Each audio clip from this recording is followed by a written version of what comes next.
এই যে এই ছেলেটির ছবি দেখছেন আমার সাথে, একজন র্যাপিডো বাইক চালক, বাইক ট্যাক্সি বলা যায়। এই ছেলেটি সকালে কি করেছে আমার সাথে জানেন না? আমি একটু পেছন থেকে বলি। আমি দীঘাতে ছিলাম, মানে গতকাল আমি দীঘাতে ছিলাম। তো আমাকে আজকে সকালে 15 আগস্ট সকাল 6টার মধ্যে আলিপুর পৌঁছানো ছিল, কলকাতা আলিপুরে, দীঘা থেকে। তো আমি সেই হিসেবে রাতে 9টার সময়, রাত 9টায় দীঘা থেকে বাসে উঠি। খুব বেশি হলে 2টোর মধ্যে আমার ধর্মতলায় পৌঁছে যাওয়ার কথা, কলকাতা ধর্মতলায় দীঘা থেকে। কিন্তু রাত যখন 1টা বাজে তখন আমি ধুলাগড়ের কাছে আমি একটাই, মানে আর 1 ঘন্টার মধ্যে আমি কলকাতায় পৌঁছে যাওয়া উচিত। ধুলাগড় থেকে আমার মনে হয় 10 কিলোমিটার তারপরে রাস্তা পার করতে আমার বোধ হয় 3 ঘন্টার অনেকটা বেশি সময় লেগে গেল। আমি শুধু ঘড়িতে সময় দেখছি, 6টার মধ্যে আমাকে আলিপুর পৌঁছতে হবে। এত দূর থেকে জার্নি করে আসছি দীঘা থেকে কলকাতা, হাতে এত সময় নিয়ে, কিন্তু এই 10 কিলোমিটার রাস্তা 3 ঘন্টার বেশি সময় লাগছে, সেখানে কোনো রাস্তার কাজ হচ্ছে। আর ভাবলাম আমি সময় মতো ডিউটিতে পৌঁছতে পারবো না আজকের দিনে, 15 আগস্টে ফ্ল্যাগ হোস্টিং সেরেমনিতে। খুব লজ্জার বিষয় হবে। যাই হোক, তারপর 10 কিলোমিটার পর যখন রাস্তার ট্রাফিক জ্যাম ক্লিয়ার হলো, বাস চললো বেশ গতিতে, 5টা 15 বাজে তখন আমাকে ধর্মতলায় নামায়। ধর্মতলা টিপু সুলতান মসজিদের সামনের যে মোড়, সেইখানে, যারা চেনেন।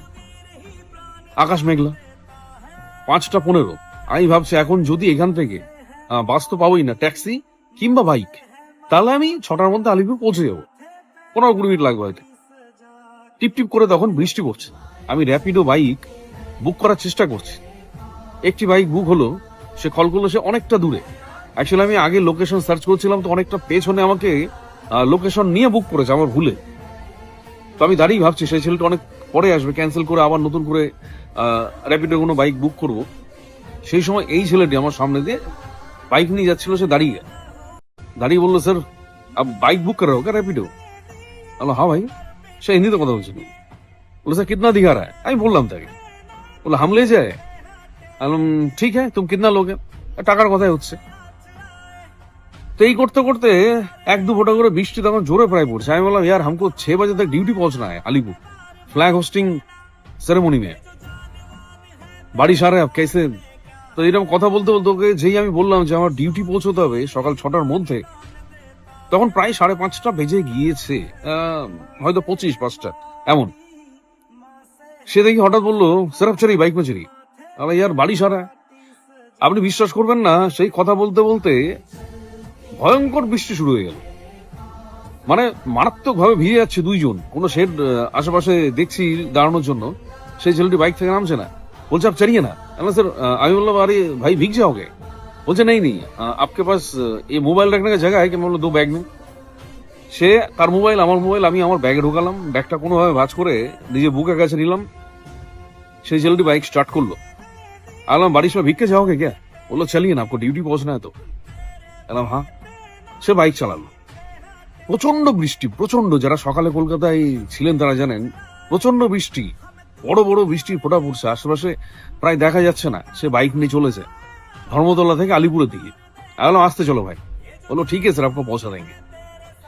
সে খুব ভালোভাবে সেই বৃষ্টির মধ্যে পুরো ভিজে, আমি তো ভিজে, আমি তো ড্রেস চেঞ্জ করবো।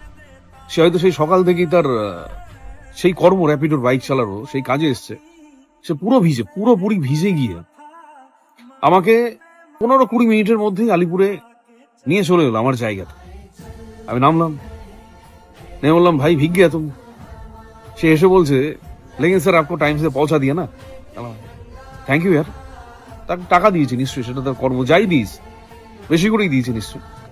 কিন্তু সত্যিই দেখুন, আপনার কখনো কখনো এমন কিছু সময়, সেই সময়ের মূল্য কোনো টাকা দিয়ে মাপা যায় না। এই যে এই ছেলেটা আমাকে হেল্প করেছে, সেই বৃষ্টিতে অনেক বাইক চালক গাড়ি চালাবেই না, সেই বৃষ্টিতে ভিজে। সে কিন্তু টাকার কথা আমায় খুব জোর করে কখনোই বলেনি, এত দিতে হবে, এত দিতেই হবে। সে কিন্তু আমাকে বাইকে করে আমার কর্মস্থলে নিয়ে এসছে। আর একটি কথা আমার খুব সুন্দর লাগলো কানে শুনতে, যে আপको টাইম से পৌঁছা দিয়ে না, আপको ডিউটি में পৌঁছনা था। থ্যাংক ইউ ইয়ার। যাই হোক, আমি ছেলেটির নাম জিজ্ঞেস করলাম। ছেলেটির নাম হচ্ছে শাহাজউদ্দিন। থ্যাংক ইউ ইয়ার। সে বললো হ্যাপি ইন্ডিপেন্ডেন্স ডে স্যার, জয় হিন্দ। হ্যাপি ইন্ডিপেন্ডেন্স ডে, জয় হিন্দ ব্রাদার। আচ্ছা রায়না, আমি তার ফোন নাম্বার নিয়ে নিলাম। সত্যি কখনো কখনো আপনার এমন এমন মানুষ এমন সময় আপনাকে কোনো কোনো বিপদ থেকে উদ্ধার করবে, যে আপনাকে সারা জীবন আপনি ভুলতে পারবেন না। এই ছেলেটিকেও সে আমাকে সত্যিই খুব সেই বৃষ্টির মধ্যে ভিজে নিজের ডিউটিতে পৌঁছে দিয়েছে, না হলে আজকে সময় মতো পৌঁছতে পারতাম না। সেই দীঘা থেকে কলকাতা আসার পরিশ্রম আমার মাটি হতো। Thank you brother. আর সত্যি আমরা আমাদের নিজের নিজের কাজে অনেক সময় ছুতো খুঁজি, যেমন আজকে বৃষ্টি, সে বাইক নাই চালাতে পারতো, বা এই ধরনের অনেক কিছু। আমরা বলি এই সময় এটা হবে না, ওই সময় ওটা হবে না, আসলে এইগুলো আমরা ছুতো খুঁজি। সত্যিই আমি অনেক মেধাবীকে জীবনে ব্যর্থ হতে দেখেছি, কোনো পরিশ্রমীকে কখনোই নয়। সত্যি এই ছেলেটি পরিশ্রম করছে নিজের কর্মে, সৎ পথে, নিশ্চয়ই জীবনে সফল হবে একদিন। ভাই ভালো থেকো ব্রাদার, জয় হিন্দ।